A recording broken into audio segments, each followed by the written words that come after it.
இவர் என்ன செய்வார்னா, உதாரணமா ஓட்டு போட போறாருன்னு வைங்களேன், ஓட்டு போடுறதுக்கு சைக்கிள்ல போறேன்னு போவாரு. போகும் பொழுது அவன் ஒரு எந்த ஒரு தலைவர் ஓட்டு போட்டாலும் யாருக்குமே தெரியாதுங்க.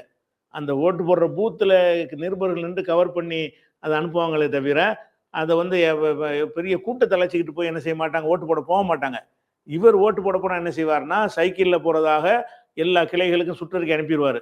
இவர் சைக்கிள்ல போகும்போது என்ன செய்வாங்கன்னா, பெரிய கூட்டமே பின்னாடி ஓடியாரும். ஒரு 500, 1000 பேர் ஓட்டு போடுறதுக்கு ஒரு 500, 1000 பேர கூட்டிட்டு போன ஒரே ஆள் இந்த ஆள் தான். ஓட்டு போடுறதுக்கு ஏன் இவ்வளவு மக்களுக்கு நீ சொல்ற? ஓட்டு போடுற இடத்துல போட்டு வர வேண்டியது தானே! அப்ப எல்லா நிருபர்கள்ல இருந்தும் எல்லா தொண்டர்களும், ரசிகர்களும் என்ன செய்வாங்கன்னா, பின்னாடி ஓடி ஓடி வருவாய்ங்க.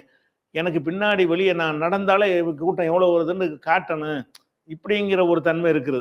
அவருடைய சினிமாக்களுக்கு இந்த வேலைய செய்வாரு. அந்த இந்த சங்கிகள் எப்படி இந்த ரூ. 2 சங்கிகள பதிவு போடுறதுக்கு வச்சுக்கிறாங்களோ, அதே மாரி அவர் படம் வர்ற நேரத்தில வேற படங்கள் ஏதாவது வரும்னு சொன்னா, அத தரக்குறைவா எழுதுற மாரி பதிவுகள் எக்கச்சக்கமா முகநூல்ல வரும்.